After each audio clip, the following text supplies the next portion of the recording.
এই মুহূর্তে ডোমকলের খবরে যাব, কারণ ভোটারদেরকে লক্ষ্য করে ইট পাটকেল ছোড়ার অভিযোগ রয়েছে। ডোমকলের ছবি দেখাবো, ডোমকলের ছবি দেখুন। বাচ্চা নিয়ে, সন্তান নিয়ে ভোটের লাইনে দাঁড়াতে যাচ্ছেন, তাদেরকে লক্ষ্য করে ইট পাটকেল ছোড়া হচ্ছে। দেখি অ্যাম্বিয়েন্সে কি শোনানো হচ্ছে।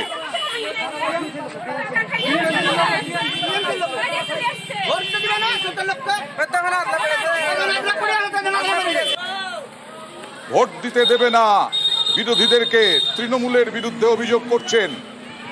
কথা বলবো প্রতিনিধি রাকিবুলের সঙ্গে। রাকিবুল, বলো। রাকিবুল, বলো।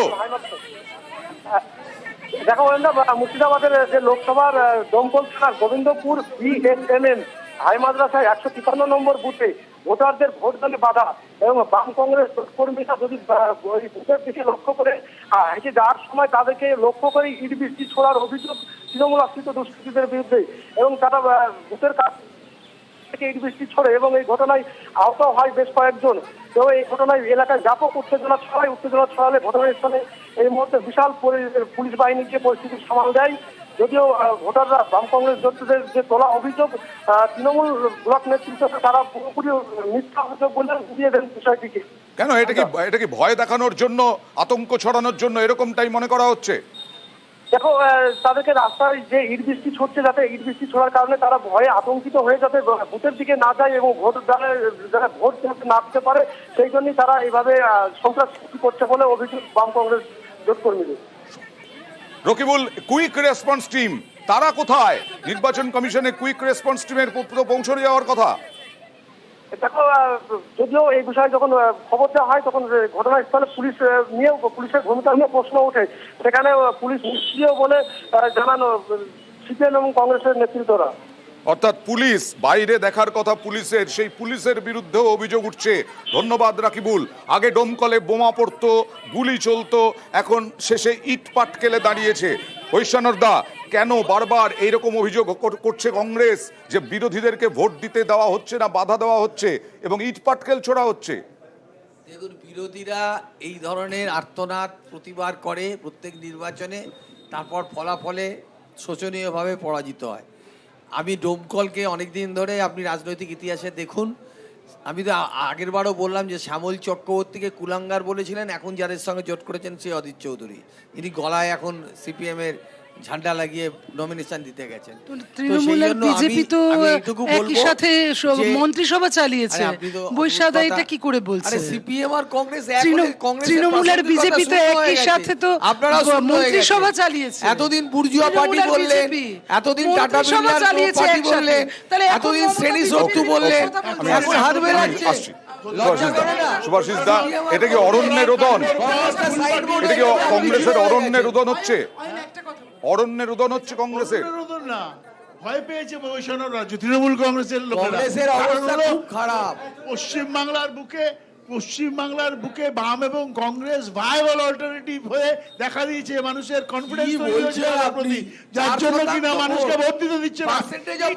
ঘটনা ভারতবর্ষে কোনোদিনও কোথাও দেখেছো? আপনাদের ইট মারছে, ভোটারদের ইট মারছে, মানে গণতন্ত্রকে কিভাবে এই জোট নাকি দেশ চালাবে? গণতন্ত্র না, বলছেন বিজেপি নয়, ভায়াবল অল্টারনেটিভ হচ্ছে বাম কংগ্রেস এই লোকসভা নির্বাচনে।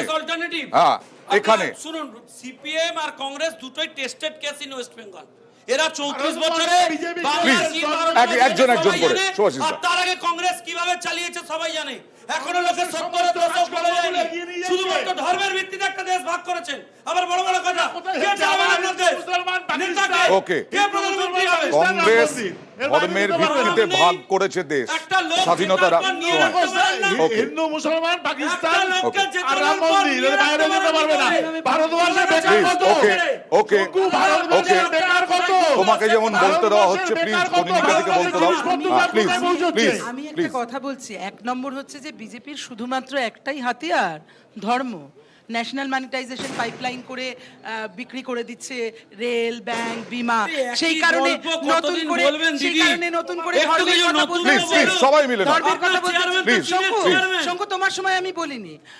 আর তৃণমূল আর বিজেপি তারা তো নিজেরা জোট মন্ত্রিসভায় একসাথে ছিল, আজকে তো দুজনে আরে দুজনের কে বিরুদ্ধে ছিল, গালাগালি কি ছিল, দিচ্ছে। এখন আপনি তাহলে কোথায় আরে আছেন? সেইটাই প্রশ্ন, এখন কোথায় আছেন তাহলে CPM? সেইটাই প্রশ্ন। হাওয়া ওকে, সিপিআই বন্ধুরা, এবং কংগ্রেস please. এখন নীতি একসাথে নেই, হয়ে খুঁজে পাওয়া একটা যাচ্ছে না। অল্টারনেটিভ তৈরি করছে বলে তৃণমূল এত শঙ্কিত, আচ্ছা। এত শঙ্কিত এবং আচ্ছা, বিজেপি ঠিক আছে, বিশ্বদা, বৈশ্বনাথ দা, এত শঙ্কিত। বৈশ্বনাথ দা। দমকলের মতন জায়গায় আসলে মুর্শিদাবাদে সেলিমদা জিতবে, আর সেই কারণের জন্য মালদা জিতবে কংগ্রেস, আর এই কারণের জন্য এত এই ভয় যে পেয়েছে। এইটা একটা গুরুত্বপূর্ণ কথা, গুরুত্বপূর্ণ কথা, প্লিজ প্লিজ। ভোটারদের ইট মারা, এই ভারতবর্ষে দেখেনি। একসাথে লড়ছে, ভারতবর্ষ এত দেখেনি ভয় ওই পেয়েছে। দিন। কতবার অথচ ভয় আপনারা পেয়েছে।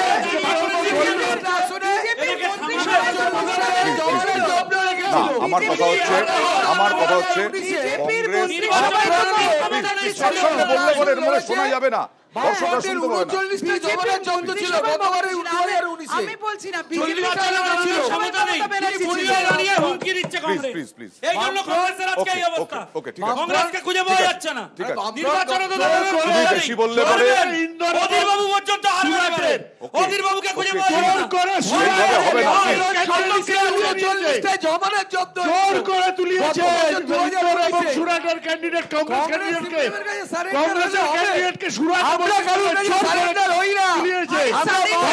প্লিজ প্লিজ প্লিজ, একসঙ্গে বলা যাবে না, না প্লিজ। বিজেপি আরএসএস কে ডেকে আরে আনতে আপনারা হবে। সিপিএম এর সবাই মিলে নয়, সবাই মিলে নয়। আবার এই কোয়ালিটির উপর ভিত্তি করে তাদের কোনো Please, ক্ষমতা আছে যে সিপিএম এর এত চুরি 40টা করে, এখানে এত এই চুরি করে, চুরি করে চারটে তারপরে আসনে এই কথা চারটে বলার আসনে যোগ্যতা বিজেপি আছে। কিভাবে জিতবে? আজকে দেখুন কি ভোট হচ্ছে। কাটাকাটি না হলে নয়। শুনুন এক সেকেন্ড, অন্যদের অন্য ভোট কাটাকাটির উপর ডিপেন্ড করে জিততে হয়। আপনাকে আমি আজকে একটা কথা বলছি, মোহাম্মদ সেলিম কেন অন্য জায়গায় প্রার্থী হননি, ওই জায়গায় গিয়ে প্রার্থী হয়েছেন। এরা তো বলেন যে ধর্মের ব্যাপারে এরা হচ্ছে উদার, এরা ধর্ম করেন না, কিন্তু এরা যখন ক্যান্ডিডেট বাছেন তখন তার পেছনে সুপ্ত অন্য রাজনৈতিক উদ্দেশ্য